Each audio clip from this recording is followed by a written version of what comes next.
Karibu sana ndani ya Holy TV. Mimi naitwa Vasia Daniel Kakame ndani ya Holy TV. Siku ya leo nataka tufunzane ni nini haswa ambacho kinafanya ama ni vitu vipi ambazo vinafanya mwanadamu ambaye ni Mkristo anafanya mpaka anakosa kufanya nini?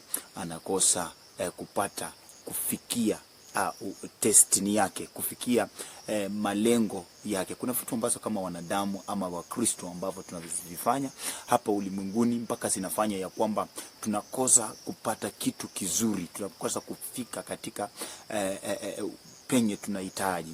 Nataka tutasoma katika Romans 7:14-20 ambapo inatuambia kwamba kuna vitu lazima sisi kama wanadamu tuweze kuviwacha ndiposa tukaweze kufika katika our destiny. Because kitu cha kwanza ambacho wewe kama mwanadamu ama Mkristo ama mtu ambaye unanitazama pale nyumbani ni lazima uepuke naye, ni kitu inaitwa mwili. Mwili inaweza sababisha mpaka ukafanya mpaka unapata kwamba mtu anaingia katika hali ya wizi, ni kwa sababu ya mwili. Mwili inaweza mwambia kwamba njaa iko ndani ya tumbo, ama mwili inaweza mwambia kwamba kuna kitu kizuri mahali fulani, inakuhusisha katika hali ya tamaa.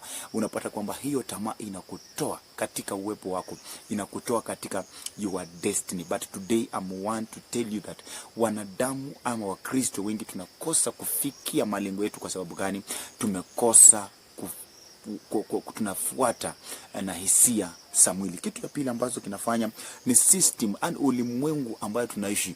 System ambayo tuko ndani inafanya watu wengi tunakosa kufika katika our destiny, because system inafanya mpaka unaweza fika mahali ni kwamba rafiki yangu ambaye nilikuwa na yeye ama mtu ambaye nilikuwa naye kwa karibu amesonga kiwango kingine. So unapata kwamba unachiingiza katika ulimwengu, na hiyo ulimwengu, hiyo system ambayo tuko kama saizi watoto tuko tunaita teach tu. Unapata kwamba saizi mtoto anaongea Kiingereza kwa Kiswahili, anaongea Kiingereza kwa Kiswahili. Kama example anasema tunakam, unapata kwamba wakati unaenda shule unapata kwamba anafikiria hicho tu kwa sababu lugha imeanza kuchanganya.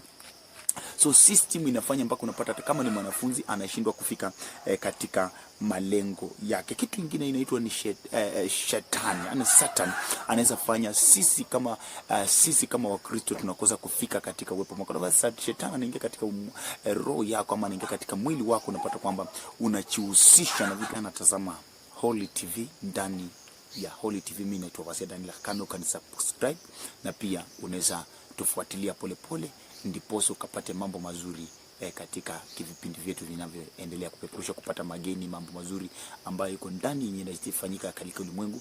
Tune in Holy TV, utakuwa unapata haya. Mimi naitwa Vasia Daniel Kakame, tutaendelea kufunzana na kuelimishana. Bye bye.